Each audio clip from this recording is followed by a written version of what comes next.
शालिनी भक्ती सागरमध्ये तुमचे मनपूर्वक स्वागत आहे। तर मित्रांनो, रामनवमीच्या तुम्हाला खूप खूप शुभेच्छा। रामजी तुमच्या माझ्या सर्व इच्छा लवकरात लवकर पूर्ण करो अशी मी रामजीच्या चरणी प्रार्थना करते आणि आजच्या या व्हिडिओला सुरुवात करते। तर बोला जय श्रीराम, कमेंट्समध्ये बी लिहा जय श्रीराम। जय श्रीराम लिहिल्याने आणि बोलल्याने सर्व मनातल्या इच्छा लवकरात लवकर पूर्ण होतात आणि त्याशिवाय राम नामाचा निस्त श्रवण मात्राने सर्व पापे जळून भस्म होतात। तर आज आपण या व्हिडिओच्या माध्यमाने ऐकणार आहोत श्री रामनवमी व्रतकथा। आपण नुसती व्रतकथा पण ऐकून घेतली, काही उपाय आपल्याला जर जमले नाही ऐकायला या करायला या काही स्तोत्र जमले नाही तर श्री रामाची नुसती व्रतकथा पण आपण ऐकून घेतली तरी पण चालेल। तर आता आपण श्री रामजीच्या या जन्माची कथा ऐकणार आहोत। कोणी चॅनलला नवीन आलं असेल तर लाल बटनवर सबस्क्राईब करा, ऑलवर क्लिक करा, जास्तीत जास्त जणांना शेअर करा। कुठून कोणत्या गावात तुम्ही माझा हा व्हिडिओ ऐकत आहोत आपल्या गावाची कमेंट्स करा। आणि हा मित्रांनो, तिकडे पण शालिनी भक्ती सागर कथा या चॅनलवर 1 ते 13 अध्याय सप्तशतीचे आलेले आहेत। तर शालिनी भक्ती सागर कथा या चॅनल तुम्ही सर्च करा आणि ज्यांनी या 9 दिवसात पारायण केले नाही तर अष्टमी या नवमी या काही चांगल्या तिथीवर तुम्हाला प्रॉब्लेम असेल तर तो व्हिडिओ फक्त 30 मिनिटाचा आहे सप्तशती पारायणाचा माझा। तर तो सर्च करा शालिनी भक्ती सागर कथा श्री दुर्गा सप्तशती अध्याय 1 ते 13 अध्याय। तर संपूर्ण अध्याय तुमचे 30 मिनिटातच होतील आणि पारायण करण्याची तुम्हाला पुण्यफळाची प्राप्ती होईल। तर आता आपण या रामनवमीच्या व्रतकथेला सुरुवात करणार आहोत। श्री गणेशाय नमो नमः। रामायण आणि रामचरितमानस पवित्र ग्रंथ आहे। तुलसीदास यांनी श्री रामाला ईश्वर मानत रामचरितमानसची रचना केली आहे, परंतु आदी कवी वाल्मिकी यांनी आपल्या रामायणात श्री राम यांना मनुष्य मानले आहे। तुलसीदास यांची रामचरितमानस रामाच्या राज्याभिषेकानंतर समाप्त होते, तर श्री वाल्मिकी यांनी आपल्या रामायणात श्री राम यांचे महाप्रयाण पर्यंत वर्णन केलेले आहे। तर ते आपण ऐकणार आहोत। महाराज दशरथांनी पुत्रप्राप्तीसाठी यज्ञ सुरू करण्याचा निर्णय घेतला। महाराजांच्या आज्ञेनुसार श्यामकर्ण अश्व चतुरिंगिनी सेनासह सोडवण्यात आला। महाराज दशरथ यांनी सर्व मनस्वी, तपस्वी, विद्वान ऋषी मुनींना व वेदविज्ञ प्रकांड पंडितांना यज्ञ संपन्न करण्यासाठी आमंत्रित केले होते।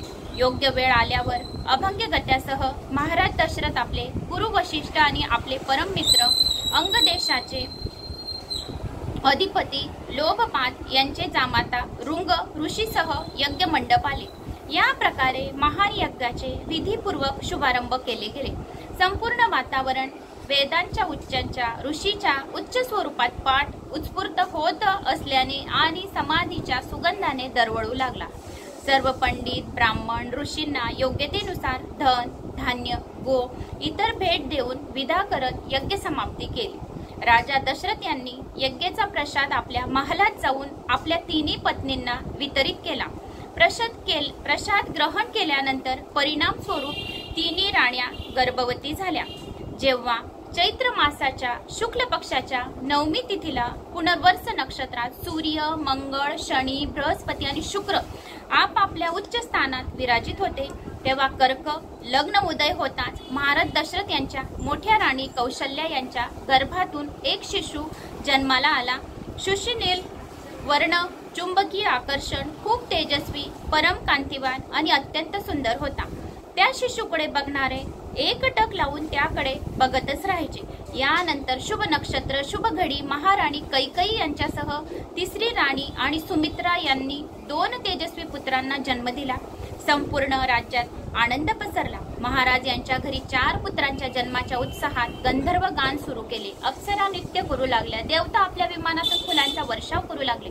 महाराजांनी उन्मुक्त हस्ताने राजदारावर आलेल्या भाटचारण आणि आशीर्वाद देण्यासाठी आलेल्या ब्राह्मण आणि याचकांना दान दक्षिणा केली। पुरस्कार स्वरूप प्रजेला धन धान्य आणि दरबारात असणाऱ्यांना दागिने रत्न प्रदान केले गेले। 4 पुत्रांचे नामकरण महर्षी वशिष्ठी यांच्याद्वारे केले गेले। त्यांचे नाव रामचंद्र, भरत, लक्ष्मण आणि शत्रुघ्न असे ठेवले गेले। जसं जसं वय वाढत गेले रामचंद्रजी गुणामध्ये आपल्या भावांपेक्षा प्रगती करत राहिले आणि प्रजेत लोकप्रिय होऊ लागले। ते अत्यंत विलक्षण प्रतिभेचे धनी, परिणाम स्वरूप अल्प काळातच सर्व विषयात पारंगत झाले।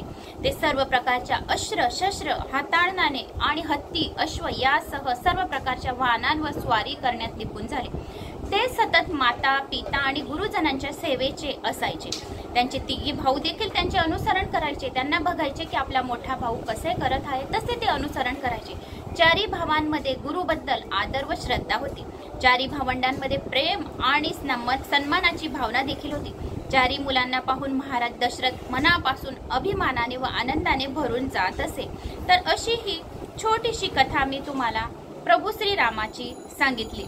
तर ही पवित्र अशी कथा जो कोणी श्रवण करतो, या काही 2 मिनिटं श्रीराम नामचे श्रवण करतो, तरी सुद्धा त्याला त्याच्या सर्व पापाचे शालन होऊन सर्व पापे जळून भस्म होतात। तर अशी ही छोटीशी कथा मी तुम्हाला सांगितली। तर मित्रांनो, मला अशी आशा आहे की तुम्हाला ही माझी छोटीशी कथा आवडली असेल। आवडल्यास एक लाईक करा, चॅनलला सबस्क्राईब करा। कुठून कोणत्या गावाहून तुम्ही माझा हा व्हिडिओ ऐकत आहोत तर आपल्या गावाची कमेंट्स नक्की करा। जय श्रीराम।